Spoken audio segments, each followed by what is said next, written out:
Jemaat Tuhan yang kekasih, selamat jumpa dan shalom bagi kita semuanya.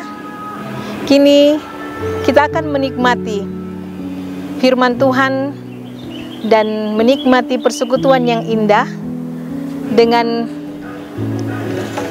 kita berada di alam yang indah, miniatur tanah Papua, Taman Mini Indonesia indah. Kita bersyukur kasih Tuhan selalu nyata dalam hidup kita, sehingga pemeliharaannya, tuntunannya melalui firman-Nya selalu kita alami. Mari kita masuk di dalam saat teduh.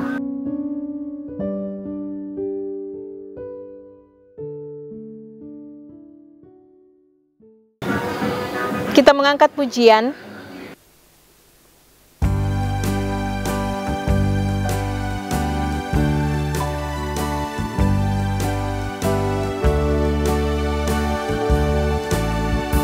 Tuhan Allah nama-Mu, kami puji dan masyurkan. Isi dunia sujud di hadapan-Mu, ya Tuhan. Bala surga menyembah, di Kau halik semesta.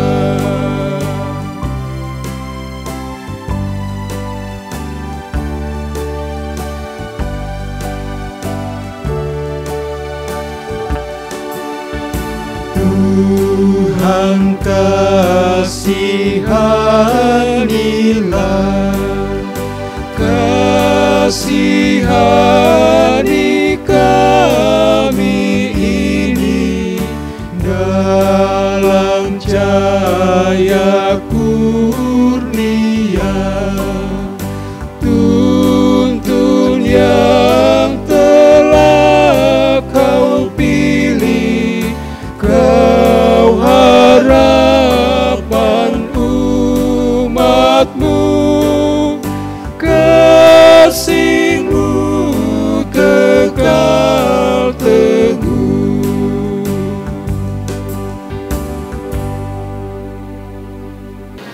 Mari kita berdoa. Tuhan yang baik, pada saat ini kembali lagi kami sekumpulan anak-anak-Mu datang mengucap syukur dan terima kasih pada-Mu oleh karena kesempatan yang indah di mana kami boleh bersekutu memuji memuliakan nama Tuhan. Dan saat ini kami akan membaca dan merenungkan firman Tuhan. Tuhan tuntun dan sertai kami. Tuhan kuasai hati kami dengan roh Tuhan, agar baik hamba-Mu yang akan menyampaikannya boleh berada di dalam tuntunan-Mu. Demikian juga kami sebagai sidang jemaat-Mu, kami juga boleh menikmati firman-Mu seturut dengan kehendak-Mu saja. Berfirmanlah ya Tuhan, oleh karena kami semuanya telah siap. Ampunkan salah dosa kami, terima kami yang datang berdoa di dalam nama Tuhan kami Yesus Kristus, penolong yang setia. Amin. Shalom, pembacaan kita hari ini dari Injil Lukas pasal yang ke-23 ayat 33 sampai dengan ayat yang ke-43. Lembaga Alkitab Indonesia memberikan judul Yesus disalibkan.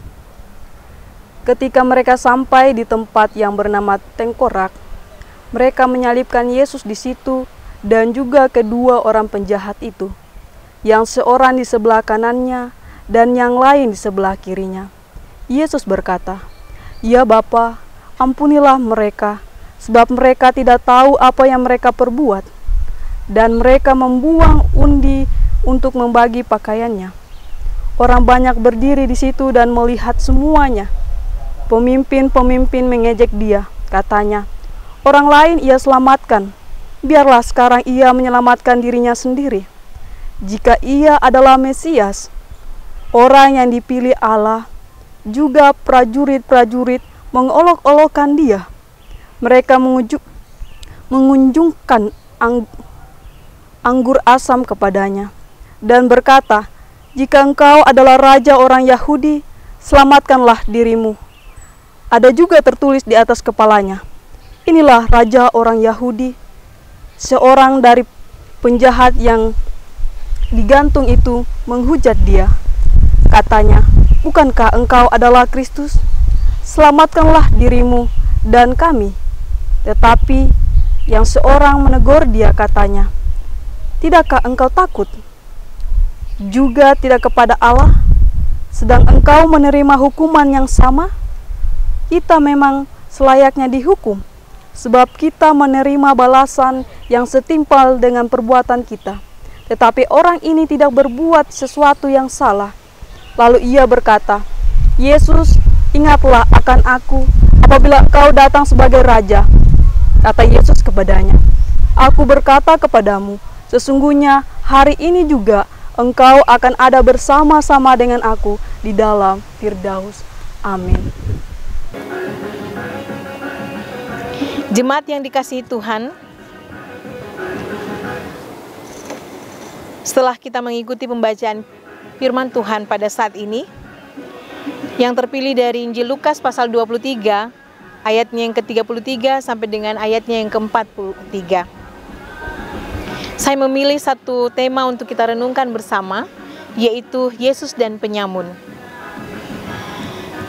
Dua orang pada satu tempat, pada satu waktu, dihadapkan pada hal yang sama. Ternyata mereka memandang satu hal dengan cara pandang yang berbeda dan juga membuat dua keputusan yang berbeda. Ini terjadi pada dua penyamun yang disalibkan bersama dengan Yesus. Masing-masing di samping kiri dan yang satu di samping kanan.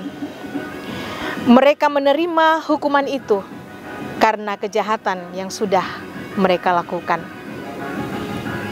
Sebelum sampai di salib, kedua penyamun ini mungkin sudah malang melintang di dunia kejahatan. Namun, siapakah lelaki yang ada di tengah mereka?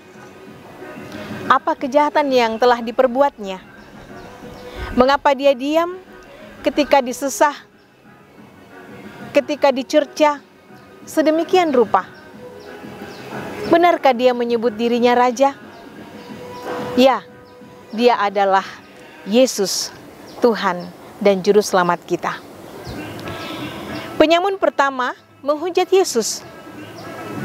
Mungkin ia berpikir, jika orang yang berbuat baik dan yang berbuat jahat sama saja nasibnya, untuk apa menyusahkan diri dengan sedikit kebaikan dan empati? Penyamun yang kedua, walaupun awalnya menghujat, tertegun dengan sosok Yesus. Ada kepasrahan dan sikap koreksi diri. Ada keyakinan bahwa kebenaran itu tetap ada walaupun tersangkut di tiang salib. Yesus tak bersalah, saya yang bersalah.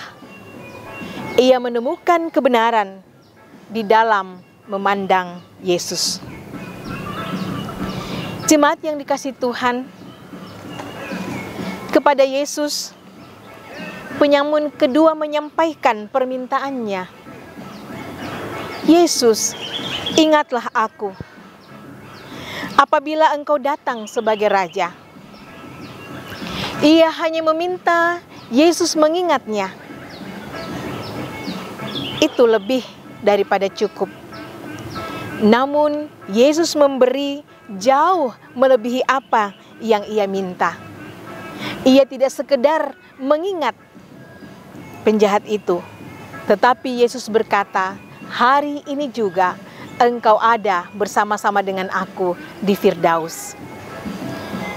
Dua orang, satu waktu, satu tempat, satu kejadian, memandang kepada Yesus. Apa yang mereka lihat di dalam diri Yesus bisa berbeda satu dengan yang lain. Jemaat yang dikasihi Tuhan, bagaimana dengan kita? Bagaimana kita memandang Yesus di dalam hidup kita? Bagaimana jikalau kita memandang bahwa Yesus itu adalah Tuhan dan Juru Selamat kita? Tentu saja, jikalau kita memandang Yesus adalah Tuhan dan Juru Selamat kita, patutlah kiranya kita hanya menyembah Yesus di dalam hidup ini. Tetapi apa yang terjadi? Seringkali masih ada Tuhan-Tuhan kecil yang lain yang ada di dalam hidup kita. Dan kita lebih sering bersama-sama dengan Tuhan-Tuhan kecil itu. Seperti kenyamanan kita dengan berbagai teknologi yang kita miliki. Alih-alih kalau kita lebih banyak waktu untuk membaca artikel rohani di dalam teknologi kita atau gadget kita, justru yang terjadi adalah kita lebih banyak waktu untuk bermain game, nonton, chattingan, dan banyak lagi hal yang lain. Dan kita hanya memberi Tuhan sedikit waktu. Kita hanya datang kepada Tuhan pada saat kita makan, pada saat kita tidur, dan pada hari Minggu ketika kita akan bergereja. Selebihnya, di mana kita? Kalau kita pandang Tuhan kita itu adalah Juru Selamat kita, tentu saja kita akan selalu bersyukur kepadanya, karena Dia menjadi penyelamat kita. Tetapi kita sering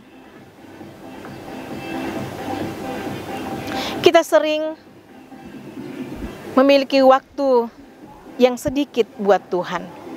Kita hanya mengingatnya pada waktu-waktu tertentu. Kalau kita mendapatkan berkat Tuhan, seringkali kita lupa pada Tuhan. Tetapi ketika kita sudah kehabisan akan apa yang kita miliki, kita sudah lama menunggu pekerjaan, baru kita berkata, Tuhan, tolong saya. Bagaimana kita memandang Yesus dalam hidup kita? Itu akan nampak dari cara kita hidup. Tuhan memberkati kita. Amin firman-Nya. Mari kita mengaminkan firman Tuhan dengan mengangkat pujian.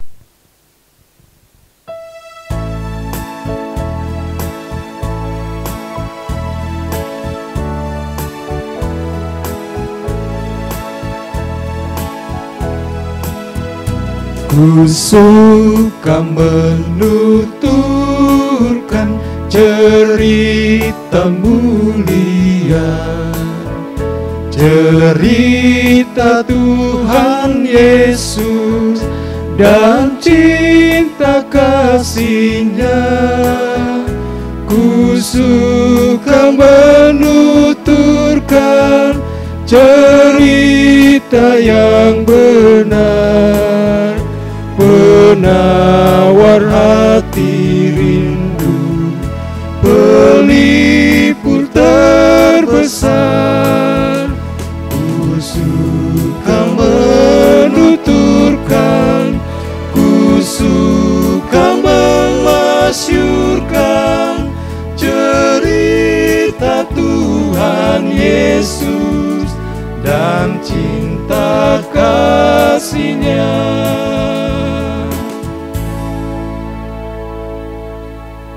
Kita berdoa. Kembali lagi kami menghadap Tuhan mengucapkan syukur dan terima kasih. Karena pada hari ini Tuhan memberikan waktu bagi kami untuk menikmati akan kebenaran-kebenaran Tuhan yang kami amini adalah tuntunan yang sejati di dalam hidup ini. Tuhan, terima kasih. Firman-Mu pada saat ini mengingatkan kami kembali bagaimana kami memandang diri-Mu di dalam hidup ini. Apakah sungguh-sungguh terpatri di dalam hati sanubari kami bahwa Engkau adalah Tuhan dan Juru Selamat kami? Tentu saja, jikalau Engkau kami pandang sebagai Tuhan dan juga Juru Selamat kami, sumber kebenaran kehidupan, kami akan selalu setia kepadamu. Ya Tuhan, Engkau mengetahui setiap sisi kehidupan kami. Tuntun kami seterusnya ya Tuhan. Pegang tangan kami yang erat, agar kami selalu berjalan bersama dengan diri-Mu. Kami percaya Engkau tidak akan membiarkan kami untuk memandang-Mu secara tidak benar. Tuhan, tolonglah kami. Pada saat ini, kami juga terus menyerukan permohonan kami ya Tuhan, untuk semua pergumulan-pergumulan yang kami hadapi. Secara khusus, sakit penyakit yang membuat jemaat Tuhan harus menjalani perawatan di rumah sakit maupun juga proses pemulihan di rumah. Tuhan, kami percaya bahwa Engkau tidak pernah meninggalkan kami. Engkau akan selalu melindungi kami, menolong kami. Tuhan, pulihkanlah jemaat Tuhan dan juga sesama kami yang saat ini sedang dalam proses pemulihan. Ya Tuhan yang Maha Kasih, berkatilah para dokter dan perawat. Berkatilah semua yang diberikan, baik obat-obatan, sarana perawatan. Kiranya melalui semua itu, pemulihan yang asalnya daripada-Mu terjadi di dalam kehidupan jemaat Tuhan maupun sesama kami. Tuhan yang Maha Kasih, berkatilah pemerintah kami di dalam memberikan pendampingan yang terbaik bagi bangsa ini, terutama di dalam menghadapi COVID-19 ini. Karuniakan hikmat-Mu dan kesabaran kepada kami di dalam menanti pemulihan yang terbaik yang asalnya daripada Tuhan. Tuhan yang Maha Kasih, berkatilah di dalam kehidupan rumah tangga kami. Berkatilah sekolah anak-anak. Berkatilah ya Tuhan pekerjaan, baik yang ada di darat maupun yang berlayar atau yang ada di mana saja, bahkan yang bergumul mencari pekerjaan, yang bergumul menanti teman hidup, hadirnya anugerah anak. Semua pergumulan ini kami bawa kepada-Mu Tuhan. Engkaulah sumber pertolongan kami. Inilah doa kami Tuhan. Inilah seru sembahyang kami. Sempurnakan semua itu di dalam Putra-Mu Tuhan kami Yesus Kristus yang sudah mengajar kami doa Bapa kami. Bapa kami di dalam sorga, dikuduskanlah nama-Mu, datanglah kerajaan-Mu, jadilah kehendak-Mu di bumi seperti di sorga.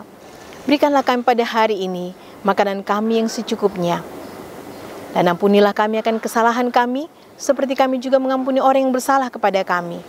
Dan janganlah membawa kami ke dalam pencobaan, tapi lepaskanlah kami daripada yang jahat, karena Engkau yang punya kerajaan, dan kuasa, dan kemuliaan, sampai selama-lamanya.